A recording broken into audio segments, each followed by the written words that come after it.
next topic, that is this particular topic is based on small scale companies. बेटा देखो, आपको पता ही होगा कि जो लार्ज स्केल कंपनीज हैं उनमें तो एचआरडी डिपार्टमेंट होता है, ह्यूमन रिसोर्स डिपार्टमेंट होता है. But in small scale companies like ये जो डिपार्टमेंट है वो नहीं होता बिकॉज ऑफ देयर बजट, है ना. माइट बी आर नोइंग कि जो स्मॉल स्केल इंडस्ट्रीज होती हैं वहाँ पर एचआरडी डिपार्टमेंट नहीं होता जो स्टाफिंग वगैरह को काम करता है. तो वहाँ पे कैसा सिस्टम है उसके लिए हम पॉइंट पढ़ रहे हैं. First is performance appraisal.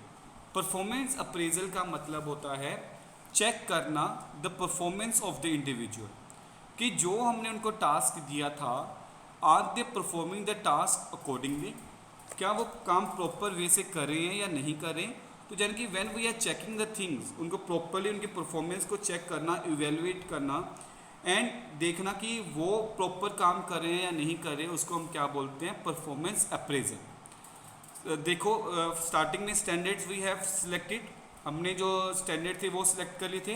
After that making the comparison of the actual performance, have they did the work according to the standards और not, then that is known as performance appraisal. बेटा check करना performance उनकी कि उन्होंने properly काम किया या नहीं किया.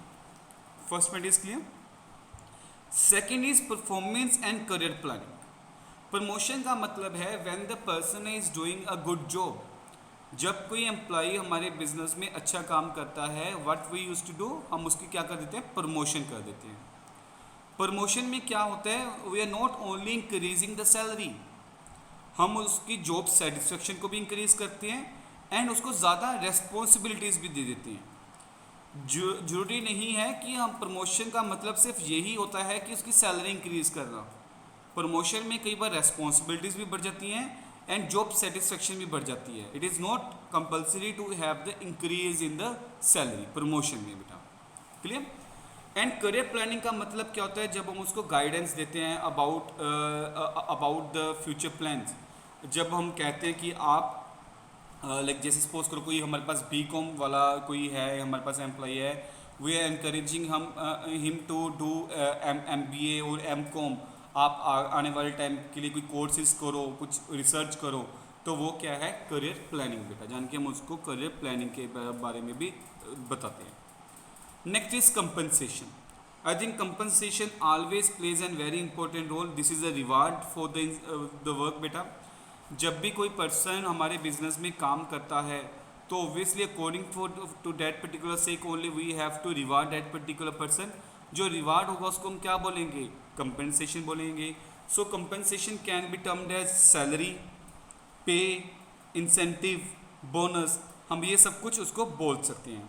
कई बार कंपनसेशन क्या होती है, सैलरी के अलावा हम उसको और भी बेनिफिट्स प्रोवाइड करते हैं, लाइक मेडिकल फैसिलिटी, इंश्योरेंस, ठीक है, उसकी क्वालिफिकेशन के बारे में खर्च करना, तो वो हम सब कुछ उसको पे करते हैं, उसको भी हम क्या बोलेंगे, कंपनसेशन बोलेंगे.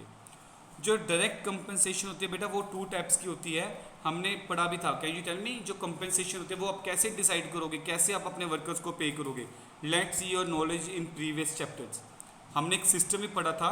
Very good Pranav and Shivam. बाकी आप दोनों को ही पता है, बाकी students. Okay Vansh, good. Kingshuk, Sujal, Himmat, please participate. ईशव,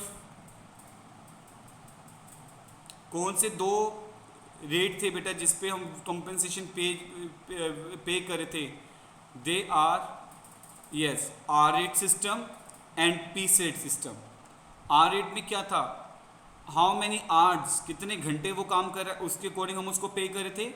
and P set system में we are paying him according to the production, कितने वो पीसीस बना रहा था, उसके बेसिस पे हम उनको क्या करेंगे बेटा, पेमेंट करेंगे. So that is one is time based, you can see your books. One is time based, that how much time he is working according to that. And second one is performance based, how many products और how many pieces is manufacturing, according to that we will compensate him. So these are the 3 points we have to study in the small scale business. Is that clear? So again I am giving you 5 minutes to read this particular topic. Any doubts after that you can discuss it with me. Is it clear?